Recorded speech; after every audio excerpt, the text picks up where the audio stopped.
My name is Shanu, Bashuna. I come from Marsabit County and I'm the Chief Executive Director of Chalbi Scholars Organization. Chalbi Scholars Organization is a charitable organization that supports girls and boys from Marsabit County go to high school. Mheshimiwa Chachu started this organization over 20 years ago. His journey started when he realized he needed to help his community access better educations, and because his community is nomadic by nature, it has been difficult for them to access education over the years, and he felt the best way to help this community and give back to them, because himself he was helped by other people, is through education, because education is the biggest equalizer in the worldwide. So he started, he registered this NGO in 2003 by the name Northern Kenya Fund in United States, and Chalbi Scholars Organization in Kenya. Northern Kenya Fund fundraises in America and gives us fund to support students through Chalbi Scholars Organization. I started running this organization way back in 2011. And then we only supported 107 students. Now we have a population of over 400 students, girls and boys in Marsabit County access high school education all over the country. And it has been our pleasure to help this community, because as you know, this is a very disadvantaged community, marginalized people by the successive national government. Of course, the county government is doing a lot to help the people in this community, but we felt education is the best way we can uplift this community, and for this reason we are trying to support as many girls as boys we can, funding allowing. I know we are not able to reach everybody because it's not possible due to funding, but we have tried to change lives. We have transformed. We have over 1,000 students we have supported in the past who are now in different professions in different parts of Kenya. We have others who have trained doctors, we have lawyers, we have nurses, we have teachers.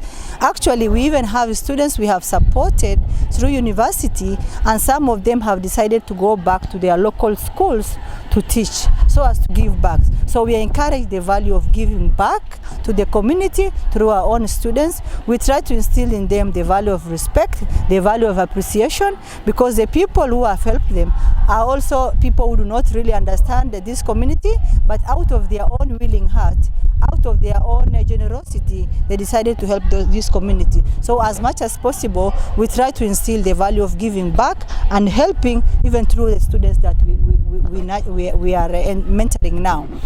And for this day, since we started this organization, we've been having annual gathering for the students, where we bring the students we support from all the schools in this county and other parts of Kenya, and we give the opportunity to the students to come, to bond, to learn each other, to learn from other people who have valuable information to pass to them. Like yesterday, we had people who are here to give them career guidance. We had Guyo Joljola, who works with Public Service Commission in Nairobi. We have Honorable Oho, who is an accomplished leader in Marsabit County, both as a political leader and as a community leader. As a woman, she came from very herself, and she shared a lot of information with the students, and we hope the students have learned a lot from them. So for this reason, we decided, because we have this annual gathering, that we should combine it with the donor visit, because the donors, some of them have been here to see our work, but there are others who have never been here, but they've just been giving money to us over the years. For us, this is a very special occasion. Actually, it's a golden moment for us to share our joy, our appreciation, and our gratitude to them. We don't get to share this information with them every other day. So we are here to welcome our guests. We had 3 days of the workshop for the students, and the final day is the day to welcome our guests and our donors. People have been giving generously to this community and to the students here. So we are here to say thank you to them, to appreciate them in a big way, and to spend this day with them. And we are happy, we are grateful to God that He has given us this opportunity. I believe this is the biggest way of fighting early marriages, because of course culturally my people still believe girls are supposed to be married very early. And boys are supposed to be, they allow boys to go to school, but the girls should be married very early. But over the years, there's been a bit of transformation. People can now see the value of education, and so the parents are also not as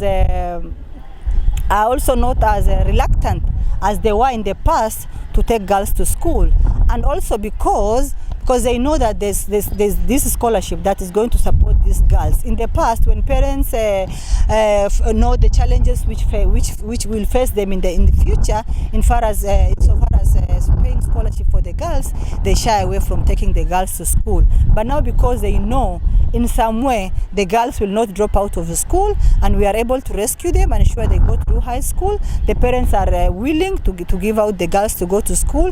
I feel most of the girls have now been saved from early marriages, because they can actually access scholarship instead of even dropping out from primary school and going back to the villages to get married. The girls are actually saved from early marriages. I would ask our students to actually diversify their way of looking at career, because I know when I was growing up also as a small girl, all I knew, I also wanted to be a pharmacist, because all I knew is somebody's either going to be a teacher or a nurse, or just work somewhere in the hospital. So we identified that the careers or a profession somebody can only go to is in the institutions that we saw around us. Like, you can only be a teacher to teach in the school, you become a nurse and work in the local dispensary, or maybe work in a local pharmacy or something like that. But over the years, there's a lot of information out there. There are a lot of careers which are evolving. When I was growing up, there was no IT, the social media and all these things that the internet where people can use to access all sorts of information. But things have evolved and have changed.